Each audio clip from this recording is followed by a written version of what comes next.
Selamat pagi, selamat siang, selamat malam. Tinggal disesuaikan untuk Anda menonton video pembelajaran kami. Pertama-tama kami ingin berterima kasih kepada Tuhan Yang Maha Esa karena atas berkat dan rahmat-Nya sehingga video pembelajaran kami ini dapat terselesaikan dengan baik. Saat ini kami kelompok calon sarjana atau kelompok 3 yang beranggotakan 4 orang.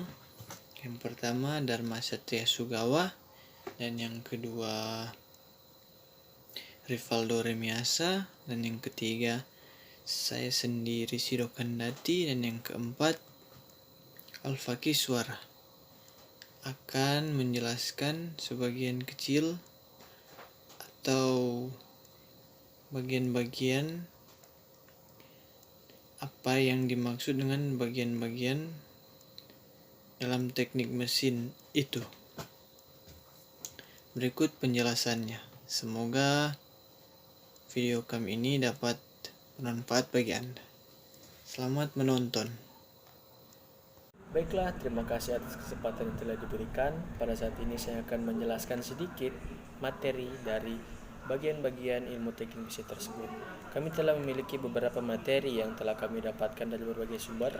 Yang pertama adalah mekanika dan konstruksi, yang kedua adalah manufaktur dan produksi, yang ketiga adalah konversi energi, yang keempat adalah ilmu bahan dan metalurgi. Pada saat ini saya akan menjelaskan sedikit tentang materi mekanika dan konstruksi. Baiklah, mekanika adalah teknik ilmu fisika yang mempelajari keadaan status benda baik dalam keadaan diam atau bergerak akibat pengaruh gaya yang bekerja. Ilmu ini sangat penting perannya dan seringkali orang menyebut bahwa awal dari rekayasa adalah mekanika. Ilmu mekanika tergolong ilmu fisika yang paling tua ya. Mekanika adalah bidang ilmu yang mempelajari gaya dan efeknya pada suatu benda. Mekanika digunakan untuk menganalisis dan memprediksi akselerasi dan deformasi atau keduanya elastis dan plastis dari suatu benda. Berikut saya akan menjelaskan ilmu-ilmu dari mekanika ini. Baiklah, yang pertama adalah ilmu mekanika statis. Statis adalah ilmu yang mempelajari benda diam atau bagaimana suatu gaya mempengaruhi benda diam. Yang kedua adalah dinamis. Dinamis atau kinetis adalah ilmu yang mempelajari pengaruh gaya terhadap benda gerak. Yang ketiga adalah mekanika material. Mekanika material adalah ilmu yang mempelajari bagaimana material yang berbeda berubah bentuk terhadap berbagai macam tipe tekanan atau regangan. Yang keempat adalah mekanika fluida. Mekanika fluida adalah ilmu yang mempelajari bagaimana fluida bereaksi terhadap gaya yang dia terima. Yang kelima adalah mekanika kontinum. Mekanika kontinum adalah sebuah metode aplikasi mekanika yang mengasumsikan kalau suatu objek adalah berkesinambungan atau terus-menerus. Adapun beberapa prinsip dasar mekanika, ini berikut penjelasannya. Baiklah, kita bisa lihat di sini ada 9 bagian dari prinsip dasar mekanika tersebut. Yang pertama adalah ruang. Ruang adalah daerah yang dapat diperluas ke segala arah. Yang kedua adalah waktu, ukuran dan segala kejadian-kejadian yang saling berurutan.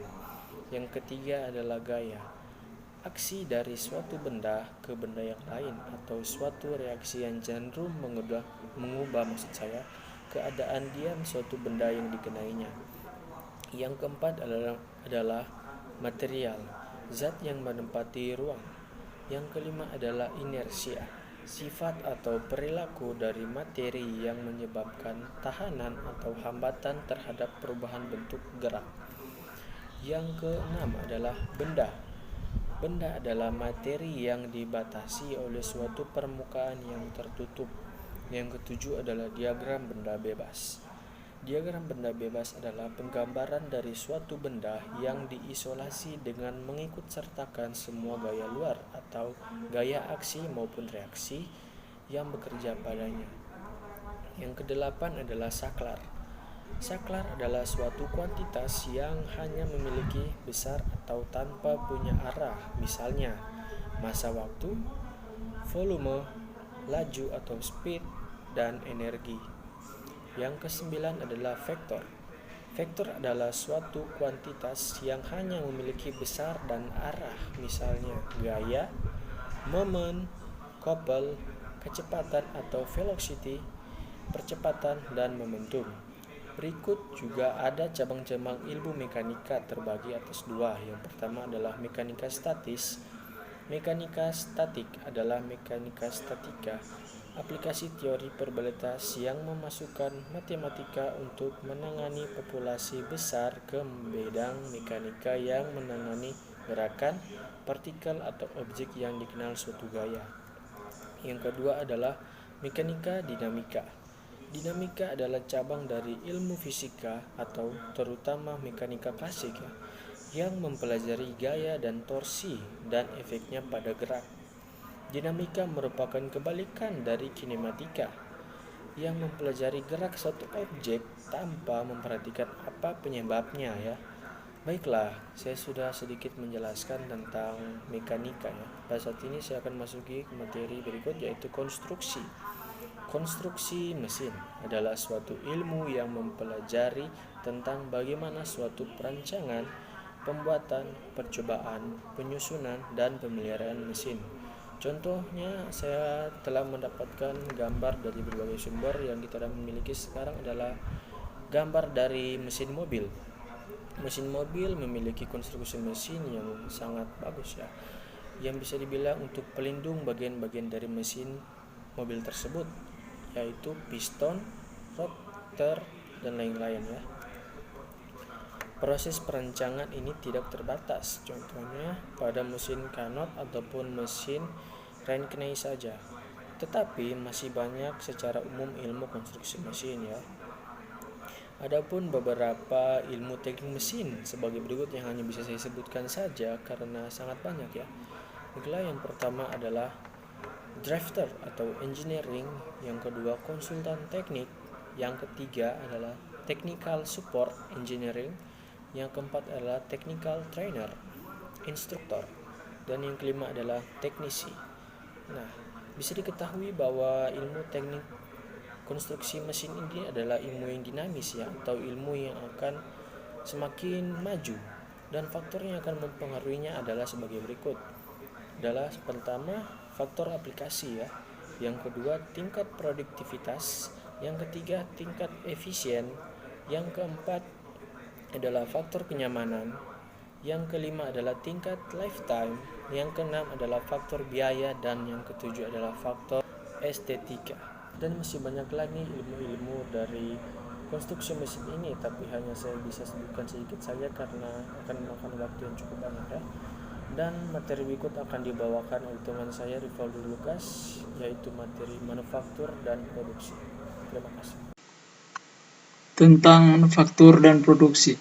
Pengertian manufaktur adalah suatu cabang industri yang mengoperasikan peralatan, mesin, dan tenaga kerja dalam suatu medium proses atau mengolah bahan baku, suku cadang, dan komponen lain untuk diproduksi menjadi barang jadi yang memiliki nilai jual. Manufaktur ada dalam segala bidang sistem ekonomi. Dalam ekonomi pasar bebas, manufacturing biasanya selalu berarti produksi secara massal untuk dijual ke pelanggan untuk mendapat keuntungan. Pada awalnya biasanya hanya terdiri dari seorang tukang yang ahli beserta beberapa pembantu. Para pembantu akan belajar sambil bekerja. Memasuki masa perindustri, sistem serikat pekerja melindungi keterampilan para ahli ini sebelum revolusi industri produk-produk rumahan yang beredar dan bergerak dalam pengolahan hasil pertanian. Manufacturing Process Management atau biasa dibilang MPM. Manufacturing Process Management itu adalah sebuah program didesain secara khusus dengan metode dan teknologi yang digunakan perusahaan manufaktur. Setiap perusahaan tentu beda dalam proses ini karena mereka mungkin memiliki aturan tersendiri. Sebagai contoh, saat Sederhananya, manufaktur mobil dan pakaian teknologi dan metodenya pasti jauh berbeda karena besi dan pakaian ya pasti berbeda. Computer Aided Manufacturing atau disingkat dengan CAM. Computer Aided Manufacturing adalah software komputer yang tugasnya melakukan kontrol operasi produksi mulai dari alat, mesin, dan transportasi. Computer Aided Quality Assurance CAQ ini lebih ke rating di supplier perusahaan. Apa suplainya tepat waktu, barang yang diberikan supplier kepada perusahaan. Enterprise sebuah perusahaan manufaktur sudah menggunakan sistem Manufacturing Process Management (MPM). Sarannya sudah pasti perusahaan tersebut menggunakan sistem Enterprise Resource Planning (ERP) pada proses operasional harinya. Terima kasih. Konversi energi di sini adalah salah satu peralatan yang mampu mengubah suatu bentuk energi menjadi bentuk energi yang lain melalui reaksi pembakaran bahan bakar. Konversi energi yang terbaik dapat dilakukan pengujian dengan membandingkan kinerja 2 atau lebih mesin konversi energi. Di antaranya adalah tingkat efisiensi pembakaran bahan bakar, tingkat efisiensi termal, serta emisi gas yang dihasilkan pembakaran bahan bakar menggunakan bahan bakar yang sama. Contoh perubahan energi pada kompor.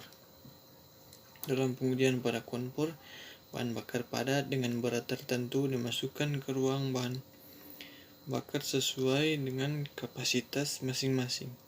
Pengujian ketiga, parameter tersebut dilakukan dengan cara mendidihkan air dalam suhu bejana sebanyak 2 liter sampai suhu air mencapai 100 Celcius. Pada saat suhu air sudah mencapai 100 Celcius, maka ganti dengan bejana yang berisi air sebanyak 2 liter yang baru. Demikian seterusnya sampai kepada bejana terakhir, yaitu ketika suhu air tidak bisa mencapai 100 Celcius, maka pengujian dihentikan. Saat pengujian dilakukan, pencatatan suhu ambien, suhu awal air dalam bejana, suhu akhir air dalam bejana, serta dipantau emisi gas buangannya selama proses pengujian. Yang pertama adalah gas CO, SOx, dan NOx. Pada akhir proses pembakaran, yaitu setelah api padam, maka dilakukan analisa jumlah karbon yang tidak terbakar atau unburned carbon dan kadar abu (ash content) di dalam material sisa pembakaran. Berikut cara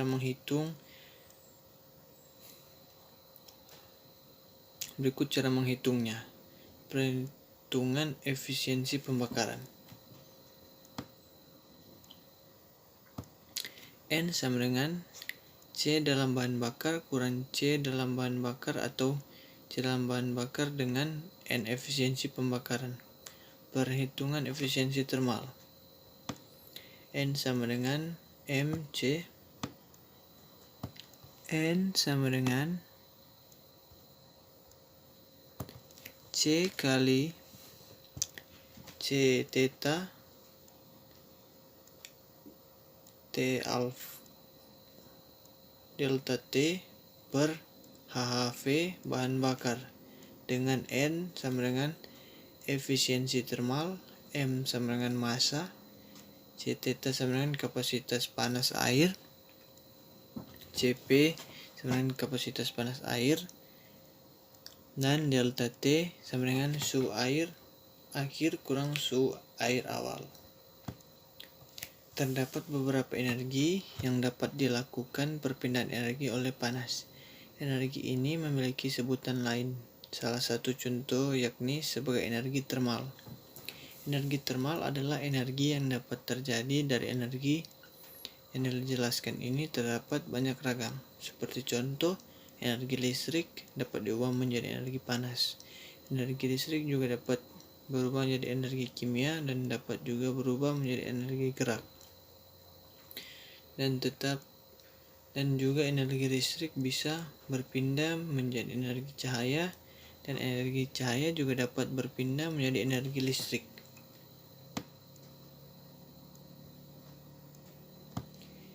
Energi menjadi hal yang tidak dapat dilepas dalam kehidupan sehari-hari. Berikut yang selalu kita lakukan, salah satunya adalah energi gerak. Kita selalu menggunakan energi gerak untuk dapat beraktivitas. Energi ini memiliki perbedaan yang mencolok dengan energi lainnya, karena energi ini berasal secara alami. Tetapi masih banyak lagi energi yang lain seperti energi angin. Setiap energi dapat berasal secara alami dan juga dapat berasal serta terjadi secara buatan.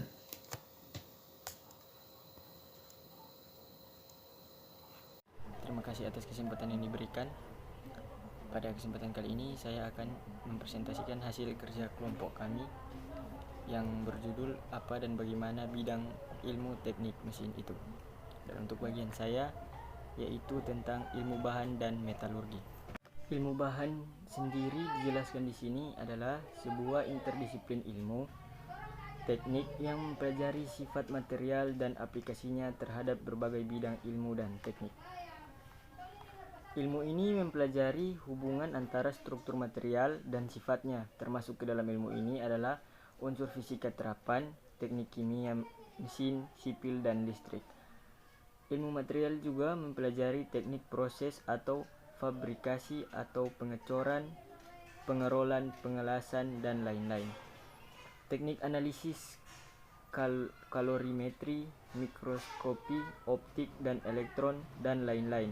Serta analisis biaya atau keuntungan dalam produksi material untuk industri. Jadi dapat disimpulkan bahwa ilmu bahan sendiri tidak hanya mempelajari tentang bahan-bahan, fisika dan kimia, tetapi juga mempelajari tentang analisis biaya dan keuntungan. Dasar ilmu material sendiri melibatkan mempelajari struktur material dan menghubungkan dengan sifat-sifatnya. Penentu utama dari struktur suatu material, sifat-sifatnya adalah unsur kimia, penyusunnya dan cara bahan itu diproses menjadi bentuk akhirnya. Karakteristik ini yang disatukan dan dihubungkan melalui hukum termodinamika dan kinematika, mengatur struktur mikro suatu material dan dengan demikian sifat-sifatnya. Berikut adalah bagian komponen-komponen penting. Yang pertama ada struktur. Seperti yang disebutkan sebelumnya bahwa struktur adalah salah satu komponen penting dan bidang ilmu material. Karakterisasi adalah cara para ilmuwan meneliti struktur suatu material. Ini melibatkan metode seperti difraksi dengan sinar X, elektron atau neutron, dan sebagai bentuk spektroskopi dan analisis kimia seperti spektroskopi Raman, spektroskopi dispensasi energi, kromatografi, analisis termal, analisis mikroskop elektron, dan lain-lain. Dan adapun komponen-komponen lain yang tidak bisa saya jelaskan satu persatu seperti struktur atom, ikatan, kristalografi, struktur nano. Metalurgi adalah salah satu bidang ilmu dan teknik bahan yang mempelajari tentang perilaku fisika dan kimia dari unsur-unsur logam, senyawa-senyawa antar logam, dan paduan-paduan logam yang disebut aloi atau lakur. Metalurgi juga adalah teknologi logam, yakni penerapan sains dalam produksi logam dan rekayasa komponen-komponen logam untuk digunakan pada produk-produk yang ditujukan bagi konsumen dan industri-industri manufaktur. Produksi logam meliputi kegiatan pengolahan biji untuk mengekstraksi kandungan logamnya dan kegiatan memandu logam, kadang-kadang dengan unsur non-logam atau menghasilkan aloi. Metalurgi terbagi menjadi dua, yaitu metalurgi besi baja, ilmu logam hitam, dan metalurgi bukan besi baja, ilmu logam aneka warna. Metalurgi besi baja meliputi cara-cara pengolahan unsur besi dan membuat logam-logam paduan berunsur dasar besi. Metalurgi bukan besi baja meliputi cara-cara pengolahan dan pembuatan logam, paduan berunsur dasar logam selain besi. Produksi besi baja menguasai 95% dari produksi logam. Terima kasih atas kesempatan yang diberikan. Tadi adalah kilas singkat dari sebagian kecil penjelasan tentang apa dan bagaimana bagian-bagian dalam teknik mesin. Jika ada salah-salah, mohon maaf. Ada kekurangan, mohon maaf. Terima kasih telah menonton. Jangan lupa like dan subscribe akun YouTube kami. Terima kasih.